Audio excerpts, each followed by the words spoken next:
This is a review of 1984 by George Orwell, starting with a summary of Chapter 1. Let's look at the story in bite-sized chunks.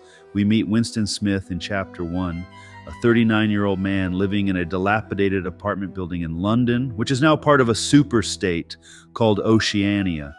It's a cold April day, and Winston returns home from his job at the Ministry of Truth during his lunch break. The world Winston inhabits is bleak and oppressive. His building smells of boiled cabbage and old rags. Everywhere he looks, he sees posters of a man with a large mustache and penetrating eyes, captioned, "Big Brother is watching you." Even inside his own apartment, a telescreen mounted on the wall cannot be turned off. It both broadcasts propaganda and monitors citizens constantly. Winston positions himself in a small alcove of his apartment, just out of the telescreen's view. This is significant because what he's about to do is illegal. He begins writing in a diary. The act of keeping a personal journal is forbidden in this society, where even your thoughts can be criminal, what they call thoughtcrime. Winston knows that simply by writing down his private thoughts, he's committing an act punishable by death, or 25 years in a forced labor camp. As he writes, his hand seems to move almost automatically. He finds himself scribbling "Down with Big Brother" over and over again. He's both terrified and exhilarated. Winston realizes that the moment he opened the diary, his fate was sealed. He was already dead, whether they caught him today or in 30 years. His thoughts drift to earlier that morning during the 2 minutes hate, a daily ritual where everyone at his workplace gathers to watch films of the party's enemies and scream at the screen. The principal target is Emmanuel Goldstein, described as the ultimate traitor who allegedly leads a shadowy resistance against the party. During today's hate, Winston noticed two colleagues who would soon change his life. O'Brien, a powerful inter-party member who Winston suspects might secretly oppose the regime, and a young woman from the fiction department whom Winston has never spoken to but instinctively distrusts. The chapter ends with Winston recognizing the hopelessness of his situation. He's crossed a line with the diary, but he also feels a strange sense of freedom in having finally begun to resist, even if only in the privacy of his own hidden thoughts. Here are the key themes introduced: surveillance and control. The omnipresent telescreens and posters of Big Brother establish that privacy doesn't exist. Citizens are monitored constantly, even in their own homes.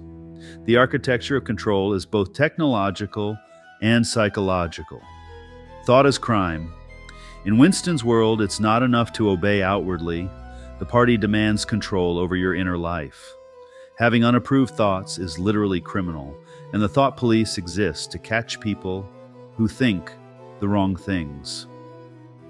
Historical manipulation. Winston works at the Ministry of Truth, where his job involves rewriting historical records to match whatever the party currently claims is true.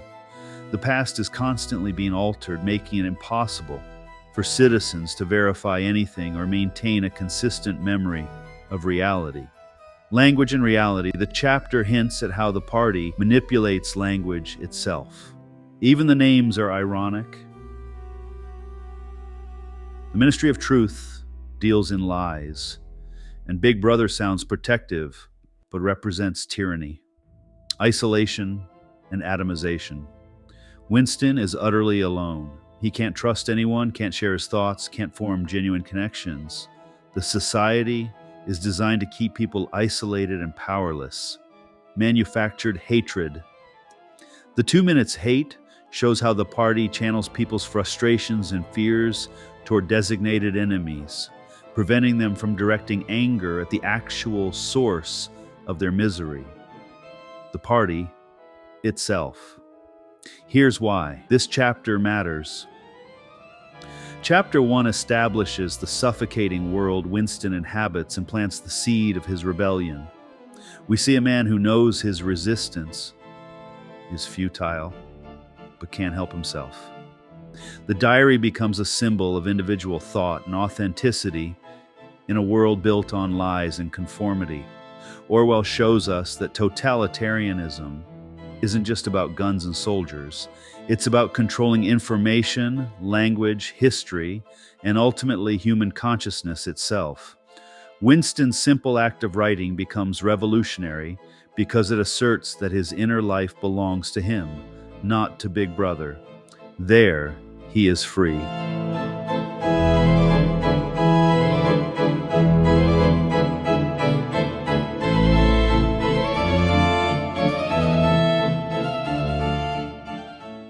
You've just heard about Winston's world. Telescreens that never turn off, thought police hunting wrong ideas, the 2 minutes hate where everyone screams at Big Brother's designated enemies. You might think, that's just fiction, it's not reality. Well, hold on a minute. First, the all-seeing eye. Winston had telescreens. We have smartphones tracking our location, smart TVs listening to our conversations, and surveillance infrastructure that makes Big Brother look amateur, not to mention the ability of technology to know what ads to send to your phone. Today's difference? We bought our telescreens voluntarily and carry them everywhere. Did you know that your Wi-Fi can locate where you are in your house? In April 2024, Congress passed what civil liberties groups called the largest surveillance expansion since the Patriot Act. Intelligence agencies can now compel almost any business to hand over access to communications equipment. No warrant required. The FBI has been caught searching the communications of congressional donors, protesters, and social media posts. Not to mention sitting Congress people. They searched personal family disputes and dating app contacts. Second, do we have Thoughtcrime version 2.0? In Orwell's world, thinking wrong thoughts was criminal. We call it being canceled. Studies show social media has become a platform for collective punishment of unapproved opinions. One wrong statement, one old tweet, one misaligned idea, you lose your job, platform, reputation. The mechanism differs from thought police, but the effect is similar. You can be denied access by this and other platforms, so people self-censor, afraid to express genuine thoughts. And in Great Britain, Facebook posts and praying in public often result in serious prison terms and other penalties. A 2025 survey found 1 in 3 college students believes it's acceptable to use violence to stop disagreeable speech.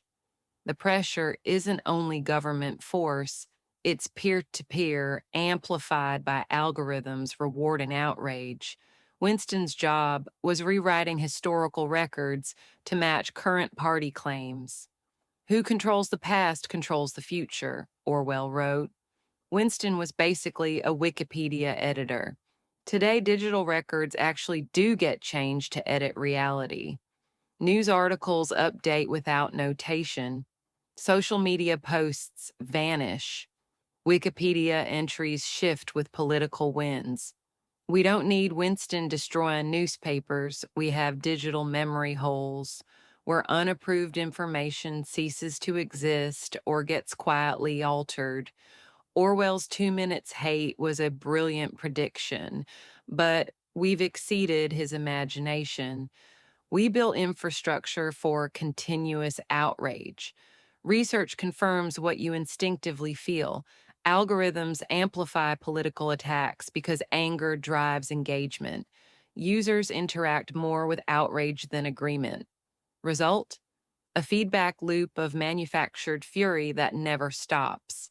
Studies show if social media is your main news source, you perceive politics as hostile and angry, not because it's accurate, but because rage gets clicks.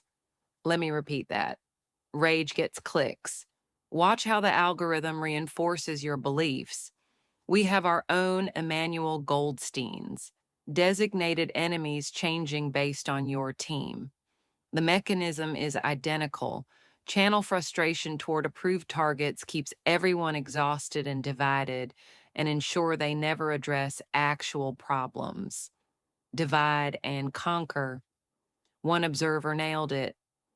America's political system has become a 24-hour version of Orwell's 2 minutes hate. The difference, it's not government mandated. We choose it voluntarily every time we scroll, and we enjoy it. We're watching Orwell's predictions materialize, not through jackbooted totalitarianism, but through our voluntary participation, corporate surveillance, and social pressure. Oh, and yes, behind it is sometimes government. Winston knew resistance was futile, but couldn't stop. He wrote in his diary knowing it meant death because recording his thoughts was his only freedom. Are we paying attention to warning signs, noticing the normalization of surveillance, erosion of private thought, manipulation of history, weaponization of outrage? Or are we too busy screaming at our phones during the endless hate to notice? Orwell's dystopia feels fictional until you recognize the patterns. Once you see them, you can't unsee them. Thanks for listening, and we hope you got something useful from this first of several summaries of 1984.